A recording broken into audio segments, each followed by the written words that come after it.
오늘은 사무엘하 2장 24절에서 3장 5절까지 말씀을 봅니다. 사무엘하 2장입니다. 사무엘하 2장 24절입니다. 요압과 아비새가 아브넬의 뒤를 쫓아 기브온 그친 땅의 길가 기아 맞은 쪽 암마 산에 이를 때에 해가 졌고 베냐민 족속은 함께 모여 아브넬을 따라 한 무리를 이루고 작은 산 꼭대기에 섰더라. 아브넬은 요압에게 외쳐 이르되 칼이 영원히 사람을 상하겠느냐? 마침내 참혹한 일이 생길 줄 알지 못하느냐? 내가 언제 무리에게 그의 형제 쫓기를 그치라 명령하겠느냐? 요압이 이르되 하나님이 살아계심을 두고 맹세하노니 너가 말하지 아니하였다면 무리가 아침에 각각 다 돌아갔을 것이요 그의 형제를 쫓지 아니하였으리라 하고 요압이 나팔을 불매 온 무리가 머물러 서고 다시는 이스라엘을 쫓아가지 아니하고 다시는 싸우지 또 아니하니라. 아브넬과 그의 부하들이 밤새도록 걸어서 아라바를 지나 요단을 건너 비드론 온 땅을 지나 마하나임에 이르니라. 요압이 아브넬 쫓기를 거치고 돌아와 무리를 다 모으니 다윗의 신복 중에 19명과 아사헬이 없어졌으나 다윗의 신복들이 베냐민과 아브넬에게 속한 자들을 쳐서 360명을 죽였더라. 무리가 아사헬을 들어올려 베들레헴에 있는 그의 조상묘에 장사하고 요압과 그의 부하들이 밤새도록 걸어서 헤브론에 이른 때에 날이 밝았더라. 사울의 집과 다윗의 집 사이에 전쟁이 오래매 다윗은 점점 강하여 가고 사울의 집은 점점 약하여 가니라. 다윗이 헤브론에서 아들을 낳았을 때 맏아들은 암논이라 이스라엘 여인 아히노암의 소생이요 둘째는 길르압이라 갈멜 사람 나발의 아내였던 아비가일의 소생이요 셋째는 압살롬이라 거슬왕 달메의 딸 미아가의 아들이요 넷째는 아도니아라 학기스의 아들이요 다섯째는 스바데라 아비달의 아들이요 여섯째는 이드르야미라 다윗의 아내 에글라의 소생이니 이들은 다윗이 헤브론에서 낳은 자들이더라. 우리가 이제 사무엘 하를 공부하는데요. 이 사무엘 상하는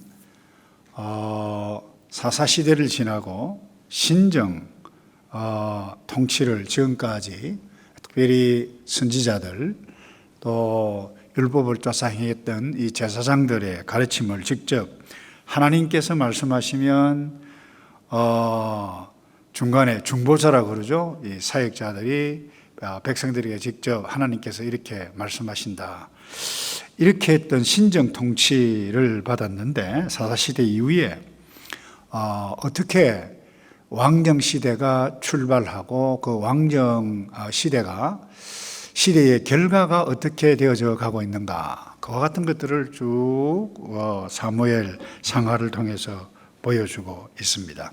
특별히 오늘 본문은 사울 왕이 첫 번째 왕으로 다시 말해서 주변 국가처럼 왕정 국가처럼 우리도 왕을 달라고 요구를 했을 때 하나님 원치 않으셨습니다만은 워낙 강하게 하니까 사무엘을 통해서 사울을 세웠어요. 그런데 그 사울이 하나님의 뜻 거역했죠. 그 결과 길보아 전투에서 죽습니다. 그리고 이미 사울 왕이 살아있을 때 두 번째 왕 하나님의 뜻이 다윗에게 왕이 이어져 갈 것이라고 했는데 사울 왕이 딱 죽자 혼란 가운데 빠집니다. 그러니까 이 다윗이 여러분들이 성경 읽어서 알겠습니다만은 이제 망명 갔다가 내가 어느 도시로 가면 좋겠습니까? 해서 올라갔던 곳이 헤브론이에요. 그래서 헤브론 중심으로 왕을 다윗으로 세웠는데 그 유다 지파밖에 없었어요. 그 나머지 11개 지파 모두는 다시 말해서 사울 인간적으로 보면 정통이라 볼 수 있죠. 다른 아들 다 죽었는데 이스보셋을 왕으로 세우고 세웠지만 허수아비예요. 실제로는 그 군대 장관 아브넬과 몇몇 장수들이 다 지고 있었는데 그 사이에 이 유다 지파 그리고 이 11개 지파가 싸움을 하고 있는 혼란기, 그야말로 정치적으로 엄청난 혼란기에 있었던 상황 가운데 기록하고 있는 본문이 오늘 본문입니다. 여러분 한번 생각해 보십시오. 백성들도 그렇고 장군들도 그렇고 모든 사람도 그렇고 반드시 자기가 선택해서 내가 다윗을 왕으로 아니면 이스보셋 사울의 적통을 이어서 여기에 어느 편에 서야 할 것인가. 그 왕의 충정을 선택을 했던 이 아브넬 11개 지파는 계속해서 사울의 집에 쫓아갔었어요. 결국 여러분들이 한번 보십시다. 사무엘 전체를 쭉 보시면 내가 어느 편에 서느냐 굉장히 중요한 부분이죠. 제가 새가족 수양회 때 이런 이야기를 해서 인생은 출생 이후에 모든 것이 나의 선택으로 나의 삶이 결정이 된다 그랬어요. 내가 누구와 무엇을 하면서 살아가느냐 그 직업의 선택이고 또 하나는 누구와 함께 살아가느냐 결혼 선택이죠. 이 땅에서 삶은 어떻게 보면 이 둘에 의해서 우리의 삶이 결정이 되어진다고 볼 수 있습니다. 그런데 이거보다 더 중요한 선택은 믿음의 선택이라 그렇게 제가 이야기를 했는데 여러분 하나님을 선택하느냐 아니면 하나님 없는 내가 왕으로 살아가느냐에 따라서 신앙을 가지고 믿음의 하나님 편에 서서 믿음의 사람으로 살아가면 환경이 어떠하든지 누구를 만났든지 하나님께서 그 신앙에 의해서 믿음에 의해서 바른 생각, 바른 가치를 주기 때문에 바른 결정을 행해 갈 수 있습니다. 위기가 오더라도 환란이 오더라도 그 어떤 어려움이 온다 할지라도. 그래서 여러분 우리가 어떤 상황 가운데서 내가 믿음의 선택을 할 것이냐 아니면 내가 좋아하는 선택, 세상 사람들이 많은 사람들이 다 쫓아가는 그 편을 선택해 가야 할 것인가 굉장히 중요합니다. 그래서 오늘 본문에 이 사울의 세력편에 선 사람들, 다윗 편에 선 사람들 딱 나누어진다고 볼 수 있습니다. 좀 전에도 이야기했습니다만 이 사울의 아들 이스보셋 11지파 객관적으로 보면 엄청나죠. 숫자도 많고 백성도 많고 인구도 다 많아요.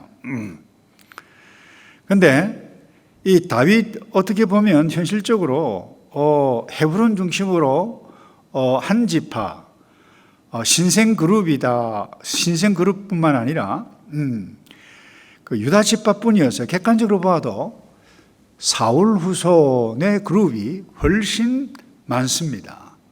다윗은 적어요. 그런데 어떻게 보면 현실적으로 다윗이 왕이 되기에는 굉장히 멀어 보였을 것입니다. 그런데 알다시피 하나님의 뜻은 그게 아니었죠. 그래서 우리가 처한 상황이고 어떤 상황이든지 무엇을 어떻게 선택해 가야 할 것인가 굉장히 중요합니다. 세상 사람들은 그래요. 민심이 전심이다 그러잖아요. 특별히 요즘 대부분 대통령들 그러잖아요. 백성의 뜻을 따라야 한다. 여러분 적어도 우리는 그 어떤 상황이든지 백성 많은 사람 다수결 이건 다 민주주의 원칙이에요. 그 우리는 민주주의도 아니고 공산주의도 아니고 민심도 아니고 세상 사람들이 다 좋아하는 길도 아니고 내가 직업을 선택하든지 사람을 선택하든지 어떤 구체적인 어떤 복잡한 일들을 주의 뜻이 무엇인지를 선명하게 발견할 수 없어서 고민하게 되실 때 반드시 물어야 할 것이 이 부분입니다. 내가 자녀를 위해서 이렇게 하는 것이 하나님의 뜻에 합당합니까? 물어야 돼요. 사업을 하는데 내가 어떻게 하는 것이 하나님의 뜻입니까? 물어야 돼요. 그런데 우리가 상황조차 쫓아가게 되어지면 그 상황이 하나님께서 기뻐하시는 뜻이다. 아주 감사한 것이죠. 근데 그렇지 않게 되어지면 결국 후에 고통 따르게 되어진다라고 하는 것을 놓치지 않기를 봅니다. 여기 보면 성경이 뭐를 사무엘 상하를 통해서 역사서를 통해서 우리에게 보여주고 있는 것이 무엇인가 딱 하나입니다. 그것은 처음에 내가 말씀드렸습니다만 결국 그것은 하나님의 구원의 역사가 어떻게 이루어져 가고 있는가, 이 관점을 놓쳐서는 안 돼요. 다시 말해서 하나님의 구원 역사에 속해 있는 우리 하나님의 백성이 구체적으로 어떤 상황을 만날 때 무엇을 선택해 가야 하느냐, 어느 편에 설 것인가 굉장히 중요합니다. 그런데 객관적으로는 오늘 여러분들이 복 있는 사람 보면 성경에도 나와 있어요. 다윗의 집은 점점 강성해지니라 그랬는데 실제로는 그렇지 않습니다. 사람 보기에는 11지파 대 1지파예요. 그런데 성경은 뭐라고 표현해 가고 있는가 하면 오늘 2장 30절인가요? 요압이 아브넬 쫓기를 거치고 돌아와 무리를 다 모았어요. 다윗의 신복 중에 19과 아사엘이 없어졌다. 그러니까 유다 지파 1지파밖에 안 되는데 죽은 사람은 19명과 요압의 동생 아사엘밖에 없었는데 31절에 보면 그 다윗이 아니라 사울 반대, 다윗의 반대 사울 편은 360명이 죽었더라, 이렇게 표현해 가고 있습니다. 그래서 무엇을 의미해 가고 있습니까? 실제적인 힘은 뭐예요? 겉보기에는 사울이 적통인 것 같고 숫자가 많은 것 같은데 성경 기자의 의도는 뭐예요? 다윗의 집이 점점 강해져 가고 있다라고 하는 것을 의도적으로 깔고 쓰고 있습니다. 그래서 3장 1절에 사울의 집, 다윗의 집 사이에 전쟁이 오래매. 여러분, 혼란기, 동족 상잔에 그야말로 자기 동족끼리 싸우고 있잖아요. 그런데 다윗은 점점 강하여 가고 사울의 집은 점점 약하여 가니라. 첫 번째 우리가 기억해야 할 것은 이 부분입니다. 여러분들 오늘 기도를 하더라도 내가 주님의 편에 서서 주님의 뜻을 따라 기도해야 여러분들이 바른 결정을 할 수 있습니다. 사업 현장, 자녀 문제, 배우자 문제, 사역 문제, 모든 문제 선택하게 되어질 때에 내가 어느 편에 서야 가야 할 것인가. 우선 약해 보여도 그것이 하나님의 뜻이라고 하면 여러분들이 하나님의 뜻에 선택하게 되어질 때에 후회함이 없을 것입니다. 그 다음 두 번째요.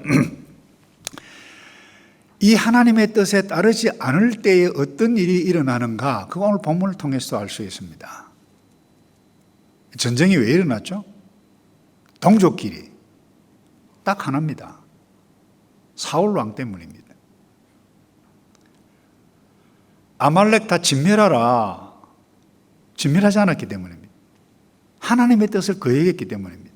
다시 말해서 구체적으로는 그렇지만 또 하나, 이스라엘 백성들이 하나님의 뜻을 저버리고 신점 통치를 저버리고 거부하고 인간 왕정 제도를 요구했던 이스라엘 백성들이었기 때문에 그래요. 그 결과가 뭡니까? 사울 죽죠. 요나단도 죽고. 거의 오늘 본문에 보니까 같은 동족끼리 전쟁이 오랫동안 싸웠다 그랬습니다. 그리고는 사람들이, 군사들이 죽습니다. 여러분 오늘 아침에 한번 생각해 보시기 바랍니다. 여러분 친척들 사이에 때로는 전쟁 치는 사람들도 있더라고요. 부모 자녀 사이에 전쟁 치르는 사람도 있습니다. 믿음의 형제 사이에, 교회 내에도 전쟁이 일어나고 있는 경우들이 적지 않습니다. 그때 왜 이와 같은 일들이 일어났는가? 이유 딱 하나입니다. 심플하게. 누군가는 하나님의 뜻을 거역해서 한 결과로 전쟁이 일어난다는 것입니다. 그럼 또 하나, 이 하나님의 뜻을 따를 때 어떤 일이 일어납니까? 문제의 씨앗들이 점점 계속해서 발생해 가고 있음을 오늘 본문을 통해서 볼 수 있습니다. 어떤 분들은 이 3장 1절에서 5절에 보면 다윗의 그 자녀들이 많아지는 것 보고 이것을 다윗의 집이 점점점 식구가 불어서 가고 그래서 다윗의 집이 강해져 가고 있다라고 하는 것을 뒷받침해 주고 있는 것이다. 이런 맥락에서 해석을 하고 있는 사람이 있습니다만은 그건 저는 옳지 않다고 봅니다. 여러분, 저는 다윗의 집이 강성해지는 것이 아니라 그 문제의 씨앗들이 점점점 더 많아지고 있다. 이렇게 보는 것이 정확하다고 봅니다. 여러분, 다윗 여러 아내들의 뭐예요? 아내들을 통해서 낳은 자녀들에 대해서 이야기를 해가고 있죠. 여러분, 자녀 많이 생산하는 것 하나님의 복입니다. 그것도 쉽게 이야기하면 일부 일처일 때 이야기예요. 여러분, 사람이 많다고 해서 자녀들이 많다고 해서 강해지는 것 아닙니다. 하나님의 뜻 가운데 아들을 낳고 딸을 낳고 하나님의 뜻 가운데 사업을 하고 하나님의 뜻 가운데 사역을 하고 하나님의 뜻대로 행해져야 그때 뭐예요? 강성해지는 것이지. 여러분, 하나님의 창조 질서를 무시하면 그 문제의 씨앗들이 점점점 자라가게 되어집니다. 한번 보세요. 여러분들이 아시다시피 왕자들의 반란들이 일어나고 왕자들끼리 싸움이 일어나고 피비린내 나는 가정의 역사, 그게 다윗의 가정에서 일어났던 일입니다. 그러니까 오늘 메시지는 심플합니다. 하나님의 편에 설 것인가? 내가 어느 편에 설 것인가? 여러분, 하나님의 주권을 무시해가고 하나님의 뜻 무시하면 이와 같은 전쟁이 일어나고 고통, 후회가 일어나게 될 것입니다. 그런데 예수를 믿어도 여러분, 이 하나님의 뜻 대신 나의 뜻, 지난주에도 말씀을 드렸습니다만 그렇게 살아가기 쉬워요. 우선 좋아요. 어제 날도 춥고 집에서 있으면서 한 목사님 메시지를 들었는데 우편미를 보았는데 한 근사님 이야기가 나와서 이 목사님이 읽었는데 어떤 한 분이 목욕탕에 갔는데 여자분이에요. 옛날 이야기죠. 목욕탕에 가면 세숫대야가 있잖아요. 세숫대야가 있는데 그날따라 사람들이 그 세숫대야가 쓸 것이 없더래요. 그런데 보니까 한 아주머니가 세숫대야를 2개를 놓고 쓰고 있길래 가서 조심스럽게 제가 좀 써도 되겠습니까? 이러니까 역정을 탁 부리면서 왜 내 거를 왜 쓰려고 그러느냐고 아주 무안을 이렇게 당했어요. 그래서 한쪽 구석에서 그냥 이렇게 하고 다시 나왔는데 이 아주머니도 나온 거예요. 근데 누가 새로 문을 열고 오는데 자기 세숫대야를 거절했던 그분을 보고 아이고 근사님 이랬어요. 그러면서 이 세숫대야를 거부했던 이분이 하는 말이 나 지금 산기도 하고 내려오는 길이야 이러면서 은혜가 너무 좋았다고 이와 같은 글귀를 적으면서 이 목사님 한다는 말이 은혜가 좋긴 한데 그 은혜가 세숫대야 하나 주지 못할 정도의 은혜라고 하면 곤란하지 않겠느냐. 여러분, 우리의 현실이 그럴 수 있다는 거죠. 아주 작은 것. 결국 그것이 나의 이기심, 욕심, 이것이 뭐예요? 객관적으로 보면 그게 만약에 불신자였다라고 하면 어떤 생각이 들겠어요? 그래서 여러분, 주님의 뜻은 멀리 있는 것이 아닙니다. 목욕탕에 있을 수 있어요. 식당에 있을 수 있습니다. 부부 사이에 있을 수 있습니다. 그래서 오늘 아침에 부모가 자녀를 양보하는 것, 그 주의 뜻입니다. 자녀가 부모를 양보하는 그게 주의 뜻이에요. 서로 주의 뜻을 쫓아 향해가게 되어지면 전쟁 일어나려고 해도 일어나지 않습니다. 오늘 왜 전쟁이 일어났나요? 하나님 뜻을 어겼던 이스라엘 백성 전체, 사울의 거역, 그것 때문에 비극이 일어나고 하나님의 창조 질서인 일부 일처, 상황에 의해서 다윗도 정략 결혼을 많이 합니다. 솔로몬도 마찬가지예요. 그 결과가 무엇을 우리에게 보여주고 있습니까? 어떤 일이 일어났던 거 성경을 통해서 알 수 있잖아요. 근데 오늘 아침에 이름에도 불구하고 이와 같은 하나님의 백성의 언약의 그 히스토리임에도 불구하고 하나님께 사랑해 주셔서 친히 우리에게 오셔서 구원해 주셨다. 이것만큼 놀라운 하나님의 뜻, 하나님의 사랑이 없을 것입니다. 우리가 이 하나님의 사랑을 받은 자로서 오늘도 이 하나님의 사랑이 너무 커서 힘든 일들을 만나도 뛰어넘어갈 수 있는 저와 여러분 되기를 주님의 이름으로 축복합니다.